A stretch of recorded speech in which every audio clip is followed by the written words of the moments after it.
Good morning, children. Welcome again in biology class.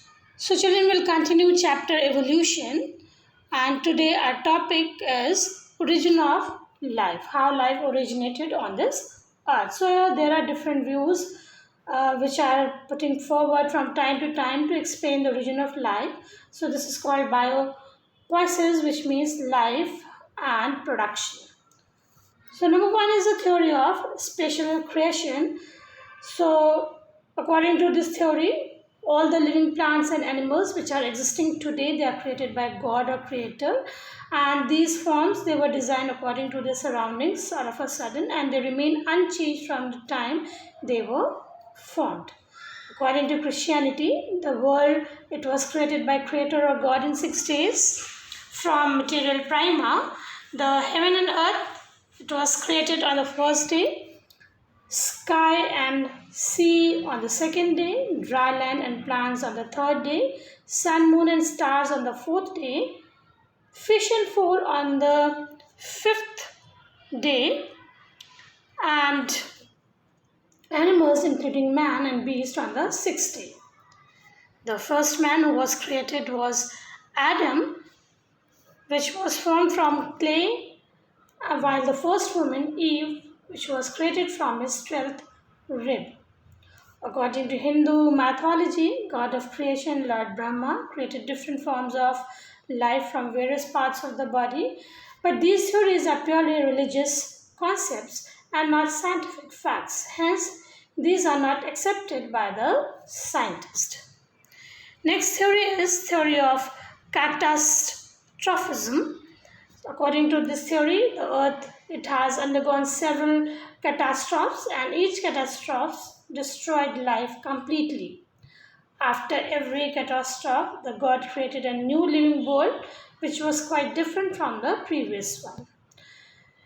Now this theory is almost similar to the theory of spatial creation. Next theory arises the theory of eternity of life, which was proposed by Preyer in 1880. And according to this theory, life existed in past and will continue to exist forever. It neither has beginning nor an end. So throughout its existence, it has gradually changed in form. Now this also, the theory does not explain where the life came on this earth. Cosmozoic or interplanetary theory or theory of panspermia. So early Greek children they believed that life in the form of resistant spores came to the earth from other planets along with meteoroids and spaceships. Richer revived the theory and called these resistant spores panspermia. It was supported by Arrhenius. Now, again, the objections occurs.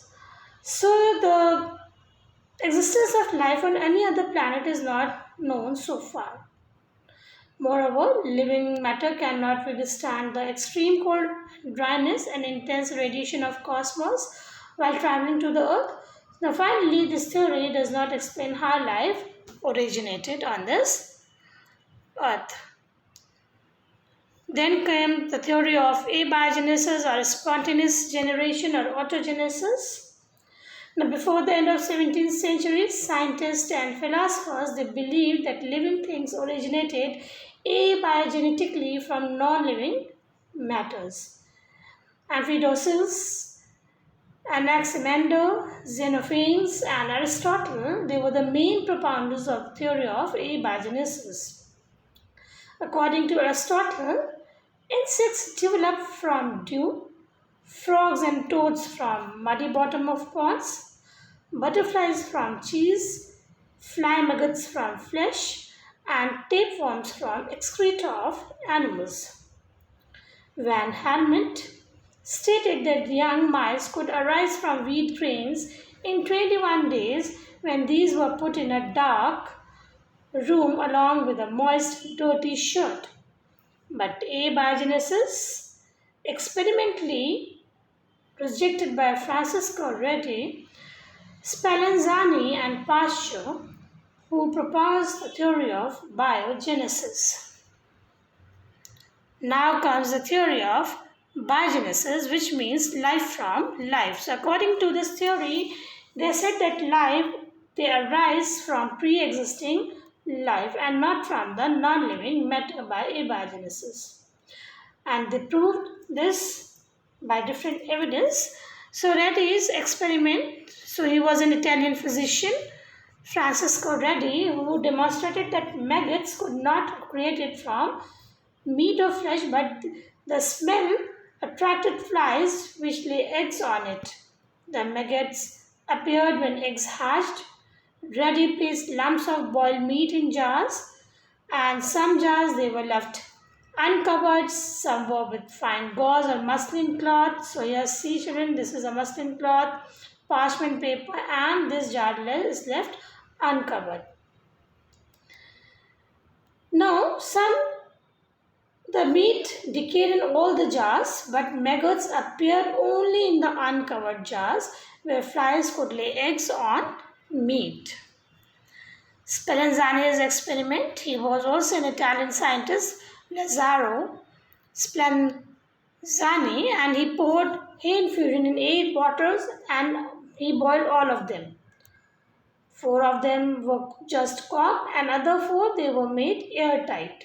So after a few days he found that there was thick growth of microorganisms in the corked bottles but no organism in the airtight bottles. So he argued that air contains microorganisms which was a source of contamination. Now came the Pasteur's experiment. He was French biochemist and he prepared hay infusion in swan-necked flask. Here see children, this is a swan-necked flask because its neck is like a swan. And this infusion was boiled to kill the microbes which were present in the infusion, and it also made it sterile. Now Pasteur reported that such flasks they remained free of life for over 18 months. But when the swan-necked flask it was broken and infusion came in contact with the air, microbes appeared on the infusion. So the life, Pasteur proves that life comes only from pre-existing life. Now biochemical origin or chemosynthetic origin of life. So these are the theories of origin of life, which is also called naturalistic theory or Paden-Halden theory. It is very important, children.